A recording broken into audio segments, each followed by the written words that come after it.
जो फलाही इदारों पर हम देख रहे हैं ना, लोगों का रश लगा हुआ है, बेचारे इमदाद मांग रहे हैं, कोई राशन मांग रहा है, कोई बिजली गैस के बिलों के लिए मदद मांग रहा है। तो और बेचारे जो हमारे बहुत सारे फलाही इदारे हैं वो अपने तई बहुत सारी कोशिशें भी कर रहे हैं। इसके पीछे असल वजह क्या है?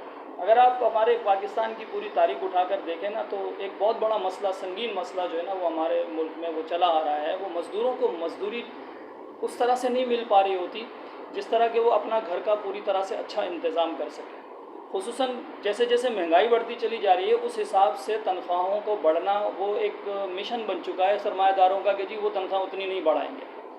बजाय इसके वो लोगों को लॉटरी के ज़रिए हज पे भेज देने को सवाब समझते हैं। यार उनको मुनासिब तनख्वाह दे दो। आज के ज़माने में एक घर को चलाने की कम से कम 50-60 हज़ार रुपये लगते हैं, 2-3-4 अफराद की अगर फैमिली हो।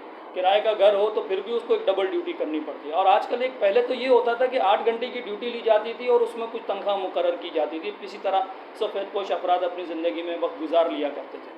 लेकिन आजकल एक अजीब ट्रेंड चल पड़ा है जनाब कि 12-12 घंटे की ड्यूटी को टाइम जो ना आप लगा हजरात ने मुकर्रर कर दिया। सरमाएदार हजरात से दरख्वास्त है, खुदारा अगर आप 12-12 घंटे की जॉब करवा रहे हैं तो 8 घंटे के बाद थोड़ा सा उनके लिए ओवर टाइम मुकर्रर कर दीजिए जनाब। तो दुनिया भर में 8 घंटे की टाइमिंग का उसूल चला आ रहा है।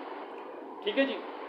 अब क्या करे वो एक आदमी से तो गुजारा हो नहीं रहा। उसकी बीवी भी काम पे जाने पे मजबूर हो गई है। छोटे छोटे बच्चों को भी उसने उठाकर स्कूलों से निकाल दिया। गरीब का बच्चा तो स्कूल में अब पढ़ने से रहा। स्कूल की ना वो फीसें अदा कर सकता है, ना स्कूल की किताबें दिला सकता है, ना बस्ते दिला सकता है, ना उसके जूते दिला सकता है। तो गरीब आदमी की तो कमर टूट के रह गई है। 4 से 6 अफराद का अगर आज आप राशन का हिसाब लगाएं ना, तो वो कम से कम 30,000 रुपये का है। इसमें सब्ज़ी शामिल नहीं है। इसके अलावा फिर दुख बीमारी भी इंसान की ज़िंदगी में शामिल हो जाती है। इसके अलावा फिर घर का किराया है और दीगर मसाइल हैं, बिजली गैस के बिल हैं। आप देखिए बिजली गैस भी इतनी महंगी हो चुकी है कि गरीब आदमी के लिए वो बिल अदा करना बड़ा मुश्किल है। वो बेचारा कर्ज़ लेने पर मजबूर हो जाता है। फिर कर्ज़ दर कर उसके बाद एक टाइम आता है कि बहुत सारे लोग खुदकुशी के रास्ते पे चले जाते हैं। अल्लाह रब्बुल इज़्ज़त हिफाजत फरमाए हमारे ईमान की। खुदकुशी का रास्ता बहरहाल इख्तियार नहीं करना चाहिए। हिम्मत से, ताकत से, अल्लाह रब्बुल इज़्ज़त की मदद से हालात का मुकाबला करना चाहिए। तो जनाब बात दरअसल ये है कि ये जो खैराती इदारों में जाके आप हज़रात ज़कात, खैरात, सदक़ात जमा करा देते हैं, बकरे कटवा देते हैं, सदका कर देते हैं, या फिर आप लंगर की सूरत में लोगों को खाने खिला देते हैं और समझते हैं अल्लाह रब्बुल इज़्ज़त राज़ी हो जाएंगे, तो जनाब ऐसा नहीं है। आप जाइए ना ज़रा उलमा से पूछिए, इस्लाम की तारीख़ का मुताला कीजिए। हज़रत अबू बकर सिद्दीक़ रज़ियल्लाहु तआला अन्हु को जब पहली दफ़ा खलीफा बनाया जा रहा था, चूँकि पहले खलीफा थे, तो ये सवाल उठा कि जनाब अब आप चूँकि मज़दूरी तो नहीं कर सकते, अपना कारोबार नहीं कर सकते, तो बहैसियत खलीफा कोई वजीफ़ा मुकर्रर करना चाहिए।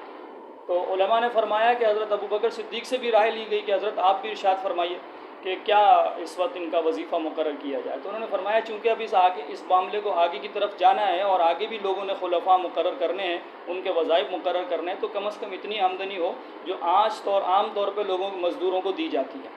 तो दूसरे जो सहाबा किराम थे जो मदीने के ही रहने वाले थे, वो जानते थे कि जिस माशरे में हम रहते हैं वहाँ पर जुल्म व सितम का राज है, जुल्म व सितम का रिवाज है, और वहाँ मज़दूर को मुनासिब तनख्वाहें, सैलरीज़, वजीफ़ा नहीं दिया जाता।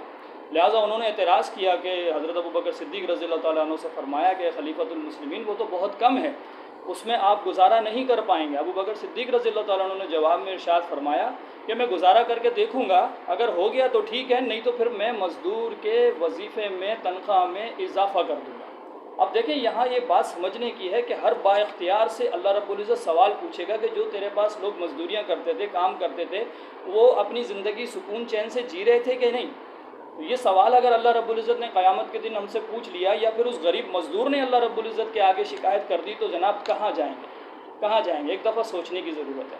तो खुदारा कुछ इस तरह का सिस्टम बना दीजिए, ऐसा कोई निज़ाम बना दीजिए कि एक आदमी अपने घर की ज़रूरतों को पूरा कर ले, अपने बच्चों को अच्छी तालीम दिला सके, दुख बीमारी, सेहत, तंदुरुस्ती के मामलात के अखराजात कर सके, उसको कर्ज़े लेकर अपनी ज़िंदगी अजियत में ना डालनी पड़े, और यहाँ तक कि फिर एक दिन वो ख़ुदकुशी के रास्ते पे चल पड़े। तो मेरी आप हज़रात से दरख्वास्त है, जितने भी हमारे सरमायादार हज़रात हैं जिनके पास मज़दूर काम करते हैं, उनसे हाथ जोड़कर गुजारिश है, खुदारा उनका एहसास कीजिए, उनकी मज़दूरियाँ ऐसी मुकर्रर कीजिए। ऐसा नहीं है कि आपकी खुदा न खास्ता मतलब आमदनी पे कोई फ़र्क पड़ जाएगा। आप अल्हम्दुलिल्लाह खुशहाल ज़िंदगी गुजार रहे हैं, अल्लाह आपको और मज़ीद खुशहालियों की तरफ लेकर चला जाए।